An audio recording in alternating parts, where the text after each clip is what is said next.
شادی کے لیے کوئی اچھا عمل بتائیے، اچھے شوہر ملنے کے لیے کوئی دعا یا وظیفہ۔ یہ کسی خاتون نے سوال پوچھا ہے۔ دیکھو میری عادت ہے میں صحیح جواب دیتا ہوں، ٹھیک ہے، میری عادت ہے کہ میں کوشش کرتا ہوں کہ سیاسی جواب نہ دوں، جو بات صحیح ہے وہ کر دوں۔ تو یہ جو آج کل خواتین کی شادی نہیں ہو رہی، اس کا حل یہ نہیں ہے کہ خواتین وظیفے پڑھنا شروع کر دیں۔ میں ایک دفعہ مسجد میں تھا، وہاں تو ایک خاتون نے وقت لیا کہ ملنا چاہتی ہوں، بہت بڑا مسئلہ ہے، اپنی بیٹی کو بھی لانا چاہتی ہوں، اس کے رشتے نہیں ہو رہا ہو، یہ بہت پریشان تھی وہ، میں ٹائم نہیں دیتا کسی کو، لیکن اتنا زیادہ بیچاری پریشان تھی تو وہ آ گئی۔ وہ جب گھر میں آئی ہیں تو میں نے بٹھایا ان کو، میں نے کہا جی فرمائیے۔ تو انہوں نے کہا میری یہ بیٹی ہے، اس کی عمر ہو گئی 30 سال اور رشتے نہیں ہو رہے، بہت پریشان ہوں، کسی نے جادو کر دیا، کسی نے یہ کر دیا، کسی نے وہ کر دیا۔ میں نے کہا کہ آپ کی لڑکی کی یعنی ایجوکیشن کیا؟ انہوں نے بتایا ایم اے کیا ہوا اس نے۔ تو میں نے اس خاتون لڑکی سے، پردے میں تھی وہ، کہیں ایسا نہ ہو میرے خلاف ایک کلپ ابھی چلا دیں، کہ وہ پردے میں تھی دونوں، نہیں بھی ہوتی تو یہ ان کی ہیڈ ایک ہے، اگر پردے میں نہیں آتی تو وہ ان کے خلاف کلپ چلانا چاہیے تھا، مولوی صاحب کے خلاف کلپ کی پھر بھی کوئی سمجھ آ رہی ہے نا بات۔ یہ بعض دفعہ ایسا ہوتا ہے بے پردہ خاتون کوئی مولوی صاحب کے سامنے آ کے بیٹھ گئی، اب فوراً لوگ نے کیا کر دیا، کلپ بنا کے یوٹیوب پہ ڈال دیا، وہ بیٹھے۔ بھائی اس کے خلاف کلپ بنا کے ڈالو کہ وہ کسی مرد کے سامنے بے پردہ ہو کے کیوں بیٹھی ہے، ٹھیک ہے نا۔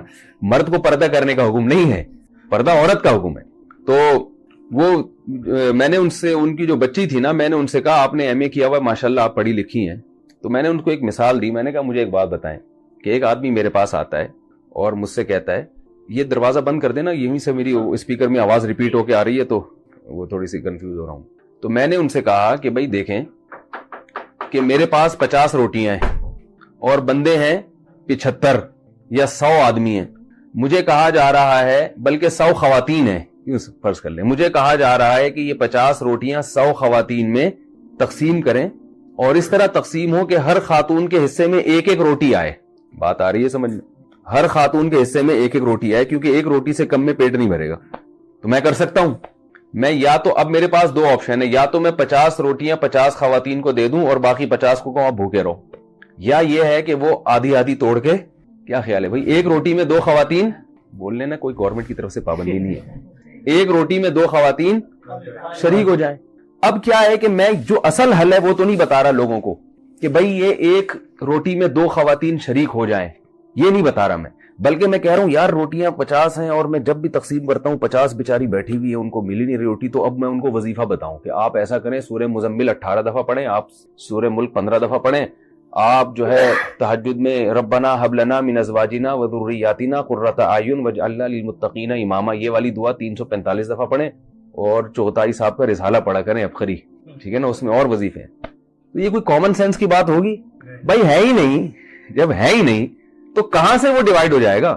حل یہی ہے کہ اس ایک روٹی میں 2 خواتین بولیں بھائی شریک ہو جائے۔ تو مسئلہ یہ ہے کہ مرد جو ہے نا، مرد ان نالائقوں نے نکاح کرنا چھوڑ دیے ہیں، دیر سے نکاح کرتے ہیں، عیاشی مردوں میں بڑھ رہی ہے، جو نکاح کرنے والے مرد ہیں وہ معاشرے میں تھوڑے ہیں۔ سمجھ میں آ رہی بات؟ ورنہ زنا اتنا پھیل گیا ہے، دوستیوں کا ماحول اتنا زیادہ ہو گیا ہے کہ انہوں نے نکاح کرنا، مردوں نے، آپ جائیں نا، میں تو جانتا ہوں 40 50 سال عمرے ہو گئی نکاح نہیں کرتے، اور جو نکاح کے لائق ہیں وہ بھی سارے، یعنی جو نکاح کرنا چاہتے ہیں وہ بھی سارے نکاح کے لائق نہیں ہیں، بے روزگار ہیں، کوئی سٹا لگا رہا ہے، کوئی گٹکے کھا رہا ہے، کوئی جو ہے نا صحیح طبیعت کا آدمی نہیں ہے، جبکہ خواتین میں برائیوں کا ریشو کم ہے، چرسی ہیروئن چی عورتوں میں ہوتے ہیں مردوں میں ہوتے ہیں، کیا خیال ہے؟ بے روزگاری یہ عورت کے حق میں عیب نہیں ہے، مرد کے حق میں عیب ہے بے روزگار ہونا، عورت کا تو کوئی عیب نہیں ہے، تو جو بے روزگار آدمی ہے وہ بھی نکاح کے قابل نہیں ہوتا۔ تو تھوڑے لوگ ہیں جو نکاح کے قابل ہیں، اس لیے خواتین کے لیے رشتوں میں مشکلات پیش آ رہی ہیں۔ تو اس کا اصل حل وہی ہے جو بڑا کڑوا لگتا ہے لوگوں کو، کہ بھئی ایک اچھے مرد پہ ایک عورت قبضہ نہ کرے، بلکہ وہ کوئی دوسری عورت، ایک مرد جو ہے ایک سے زیادہ عورتوں کو اپنے نکاح میں لے لے، جو ذمہ دار اور سمجھدار مرد ہیں، پھر وہ برابری بھی کرے، حقوق بھی کرے۔ بہت سے لوگ کہتے ہیں مرد ذمہ دار نہیں ہے، تو بھئی کیا سارے غیر ذمہ دار ہیں؟ کچھ تو ہوں گے نا جو ذمہ دار ہوں گے۔ تو یہ جیسے لڑکی والے پہلی شادی کے لیے لڑکے کو پرکھتے ہیں کہ یہ ذمہ دار ہے یا نہیں ہے، تو ایسے ہی دوسری شادی کے لیے بھی وہ پرکھ سکتے ہیں کہ یہ ذمہ داری نبھائے گا یا نہیں نبھائے گا۔ اور جیسے پہلی شادی میں سلیکشن میں غلطی ہو سکتی ہے، ایسے ہی دوسری میں بھی غلطی ہو سکتی ہے، لیکن اس غلطی کے ڈر سے یہ نہیں کیا جاتا کہ نکاح ہی ختم کر دیا جائے۔ بعض دفعہ ایسے ہوتا ہے کہ نکاح کا پیغام آیا، آپ نے خوب اچھی طرح چھان پھٹک کے دیکھا بھائی یہ بڑا ذمہ دار ہے, لیکن بعد میں کیا نکلتا ہے وہ نالائق. تو اب یہ تھوڑی کہا جاتا ہے کہ یہ نکاح کرنا ہی نہیں چاہیے, بھائی اتفاق سے غلطی ہو گئی تو اب دوبارہ تلاش کرنے کی کوشش کرتے ہیں. ایسے ہی یہ بھی ہوتا ہے کہ بعض دفعہ ایسا ہوتا ہے کہ دوسری کے لیے کسی مرد نے نکاح کا پیغام بھیجا, آپ سمجھے کہ ذمہ دار ہے, لیکن بعد میں کیا نکلا, غیر ذمہ دار. تو اب اس کا یہ مطلب نہیں ہے کہ سبھی پہ فتویٰ لگا دیا جائے. تو اصل حل شریعت نے اور اسلام نے یہ بتایا جو میں عرض کر رہا ہوں. جب تک اس کو معاشرے میں فروغ نہیں دیں گے, خواتین کے مشکلات حل نہیں ہوں گی. آپ عربوں میں جا کے دیکھ لو, پہلے تو عربوں میں یہ تصور نہیں تھا سعودی عرب میں کہ کوئی خاتون کی عمر زیادہ ہو جائے یا وہ بیوہ ہو دوبارہ شادی نہ ہو. اب سعودی عرب میں اتنے مسائل کھڑے ہو گئے ہیں, لڑکیوں کی عمریں نکلتی چلی جا رہی ہیں. عربوں میں ایسا ہو گیا ہے, حالانکہ یہاں تو جہیز کا رواج بھی نہیں ہے. تو یہ پوری دنیا میں ایک المیہ بن چکا ہے, اس لیے کہ مردوں میں عیاشی بڑھ رہی ہے, زنا پھیل رہا ہے, لڑکیوں سے دوستیوں کا رواج بڑھ رہا ہے, طلاقوں کا ریشو بڑھتا چلا جا رہا ہے. تو ذمہ دار آدمی مارکیٹ میں کم نہیں ہے, شارٹ ہیں. مارکیٹ میں کیا ہو رہے ہیں, شارٹ بھی ہیں اور مہنگے ہوتے جا رہے ہیں. جو چیز مارکیٹ میں شارٹ ہوتی ہے وہ کیا ہوتی ہے, مہنگی ہوتی ہے. تو مہنگے ہوتے جا رہے ہیں. تو جب مہنگے ہوتے جا رہے ہیں تو ان کے نخرے بڑھے.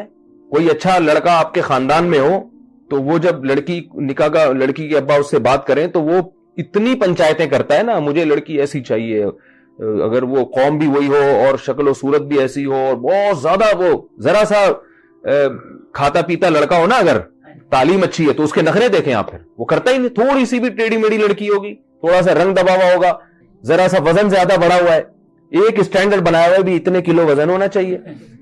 یہ لڑکوں کی بات کر رہا ہوں. اور لڑکیاں اوٹ پٹانگ مردوں سے شادیاں کر رہی ہیں. میں نے سینکڑوں نکاح پڑھائے ہیں, آپ یہ نہ سمجھے کہ میں ہوائی باتیں کر رہا ہوں. سینکڑوں نکاح پڑھائے ہیں. بڑی اچھی اچھی خاندان کی لڑکیاں, جب نکاح پڑھاتا ہوں تو دولہا دیکھ کے میں ڈر جاتا ہوں کہ یار اس کے اتنے اچھے خاندان کی لڑکی کا نکاح اس مکھنچو سے ہو رہا ہے.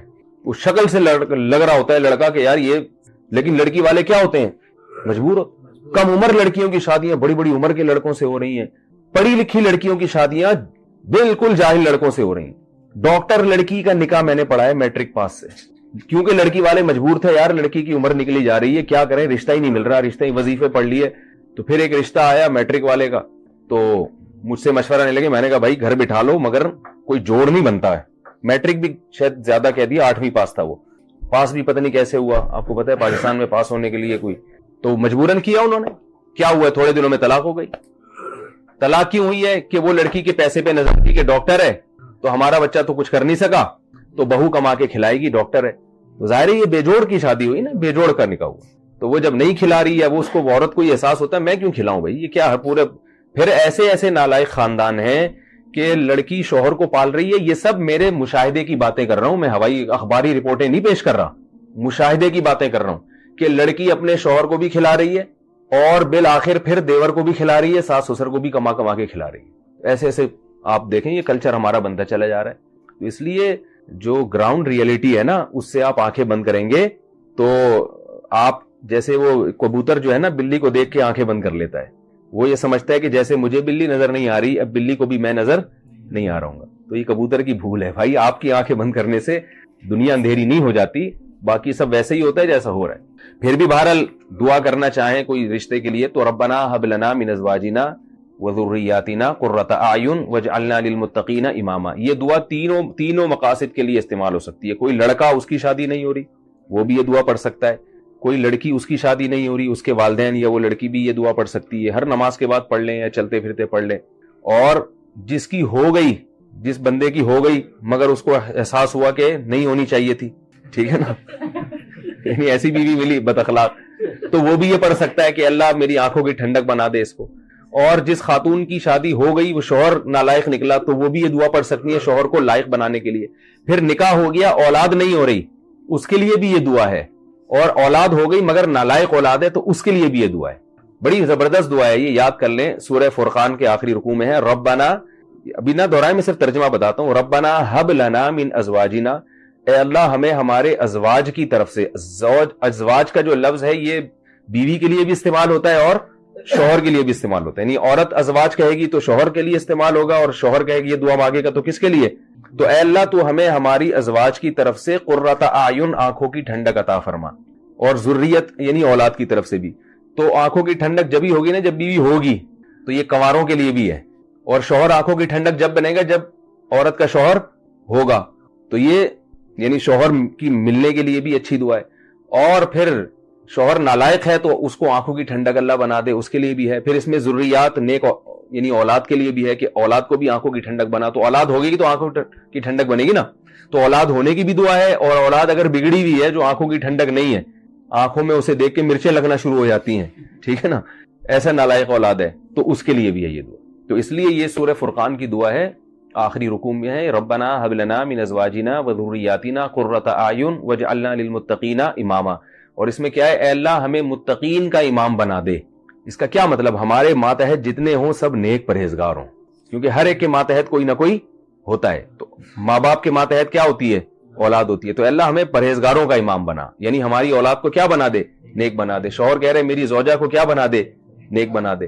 تو یہ ساری اس بڑی جامع دعا ہے، اس لیے اس دعا کو مانگنا چاہیے.